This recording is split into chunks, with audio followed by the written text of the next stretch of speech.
Hello everyone, मेरा नाम है एडवोकेट तेजस्विनी सिंह राजपूत और आज हम स्टार्ट करने वाले हैं हमारे न्यू टॉपिक जो कि है directive principle of state policy DPSP. DPSP कौन से पार्ट में दिया है? पार्ट 4 में। इससे पहले पार्ट 3 में हमने क्या पढ़ा?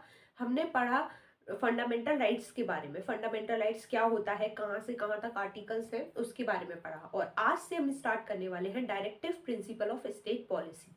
कौन से पार्ट में है? तो पार्ट 4 में है। उसके बाद कहाँ से कहाँ तक आर्टिकल है, तो आर्टिकल की बात करें हम तो आर्टिकल है 36 से 51। इसके अलावा अगर हम बात करें तो ये नॉन जस्टिशिएबल इन नेचर है। इसका मतलब जब हमने फंडामेंटल राइट्स पढ़ा था तो मैंने आप लोगों को बताया था कि वो जस्टिशिएबल है, मतलब उसके लिए हम कोर्ट में जा सकते हैं, हम उसमें कोर्ट में जाके अपील कर सकते हैं कि हमारे फंडामेंटल राइट्स का वायलेशन हो रहा है।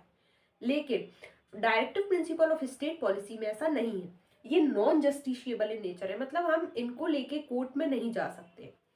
इसके अलावा हमने अगर हम इंस्पिरेशन की या बोरोड की बात करें कि हमने कहाँ से ली है ये इंस्पिरेशन डीपीएसपी की, तो हमने ली है आयरिश कॉन्स्टिट्यूशन से। अब हमने ये तो बात कर ली कि डायरेक्टिव प्रिंसिपल कौन से पार्ट में है और कौन से आर्टिकल में है।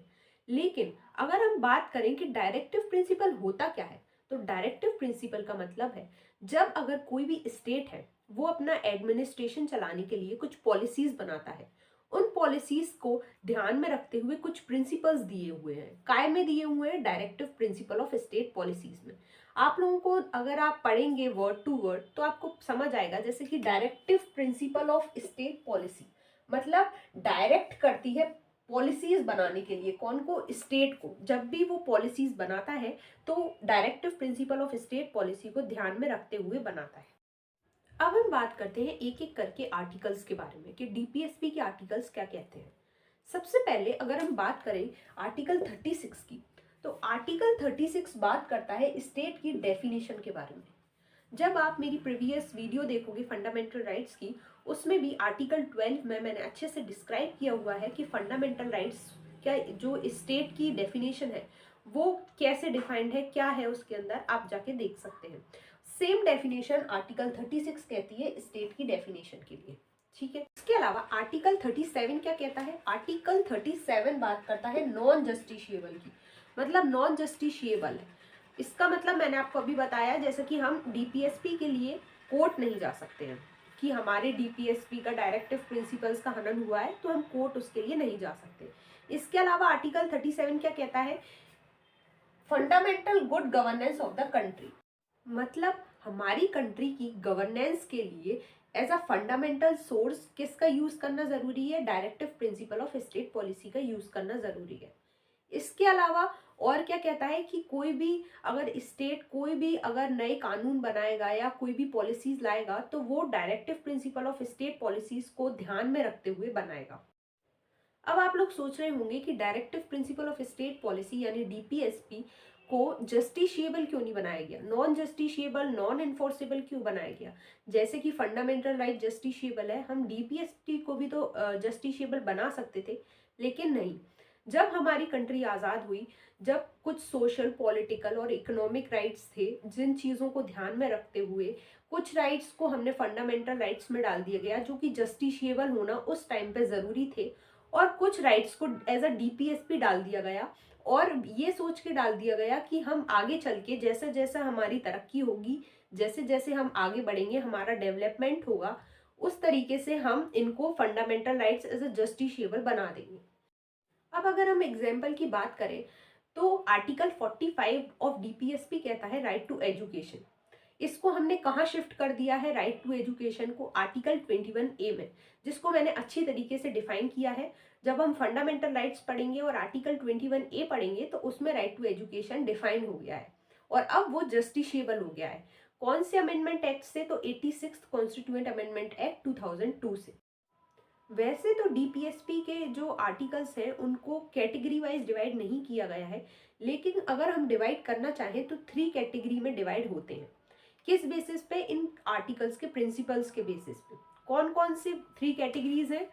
तो सोशलिस्टिक है, गांधीयन है और लिबरल है। अगर हम सोशलिस्टिक आर्टिकल्स की बात करें कि जो सोशल उसमें आते हैं तो कौन कौन से हैं, आर्टिकल 38, 42, 39, 43, 39A, 43A, 41 एंड 47।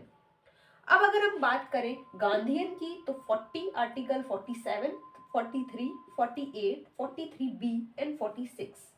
अगर हम लिबरल की बात करें तो लिबरल में आर्टिकल 44, 49, 50, 49, 48, 51 एंड 48A। इन सारे आर्टिकल्स को हमने 3 कैटेगरी वाइज डिवाइड किया है। अब हम थोड़ा सा और आगे चलते हैं और बात करते हैं आर्टिकल 38 की। आर्टिकल 38 3 बेसिस पे बात करता है।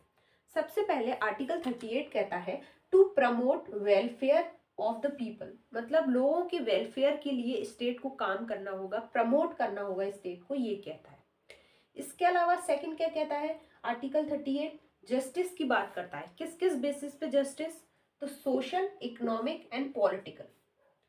इसके अलावा और क्या कहता है आर्टिकल 38, आर्टिकल 38 कहता है मिनिमाइज करना होगा इनइक्वालिटी को, मतलब कम से कम करना होगा इनइक्वालिटी को, समान भाव से देखना होगा, इनइक्वालिटी नहीं करनी होगी। किस किस बेसिस पे, इनकम के बेसिस पे, स्टेटस के बेसिस पे, अपॉर्चुनिटीज, मतलब कुल मिला के सभी लोगों को इक्वल अपॉर्चुनिटीज मिलनी चाहिए, इक्वल इनकम मिलनी चाहिए, इक्वल स्टेटस मिलना चाहिए। इस बेसिस पे बात करता है आर्टिकल 38।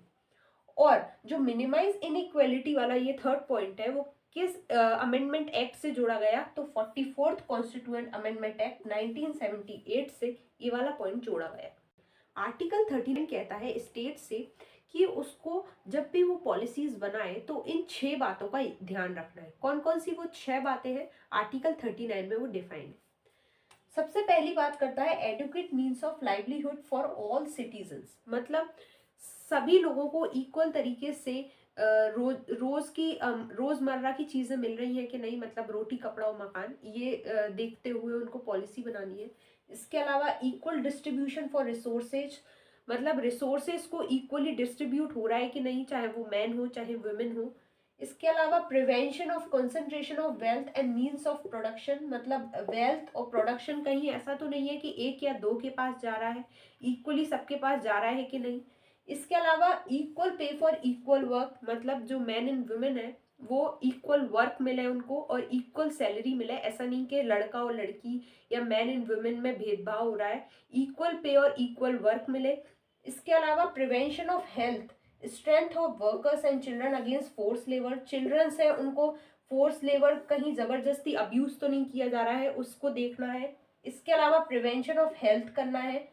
इसके अलावा 6 पॉइंट है opportunities for healthy development of children, मतलब अपॉर्चुनिटीज लेके आने हैं बच्चों के लिए जिससे उनका हेल्दी डेवलपमेंट हो सके, मतलब स्वास्थ्य, मतलब अच्छे से डेवलपमेंट उनका हो सके, इसलिए अपॉर्चुनिटीज लेके आना है। इन 6 बातों पे पॉलिसीज बनाते टाइम स्टेट को ध्यान रखना है। काय में डिफाइंड है आर्टिकल 39 में। इसके अलावा आर्टिकल 40 क्या कहता है, आर्टिकल 40 बात करता है विलेज पंचायत की। आर्टिकल 40 कहता है ऑर्गेनाइज करिए विलेज पंचायत को। इसके अलावा क्या कहता है, और क्या कहता है कि दीजिए उनको नेसेसरी पावर्स और अथॉरिटी ताकि वो विलेज पंचायत को ऑर्गेनाइज कर पाए, फंक्शन कर पाए as a self governance, as a self government की तरह वो काम कर पाए, इसलिए उनको ऑर्गेनाइज करिए, ऐसी अथॉरिटी दीजिए, पावर दीजिए ताकि वो एक लोकल सेल्फ गवर्नमेंट की तरह काम कर पाए। ये क्या कहता है आर्टिकल 40। और आर्टिकल 40 क्या है, एक गांधीयन प्रिंसिपल है। अब हम हमारी क्लास को यहीं विराम देते हैं और आज हमने पढ़ा आर्टिकल 36 टू आर्टिकल 40। अगली क्लास में हम आर्टिकल्स कंटिन्यू रखेंगे, आर्टिकल 51 तक है। एंड कीप सपोर्टिंग मी और कमेंट करके ज़रूर बताइएगा, और कोई भी क्वेरी हो तो you can comment it, I will reply. और सब्सक्राइब ज़रूर करिएगा जिससे मेरी आने वाली अपडेट, आने वाली क्लासेस आप लोगों को पता चलता रहे। Thank you so much. Like, comment and subscribe. Thank you so much.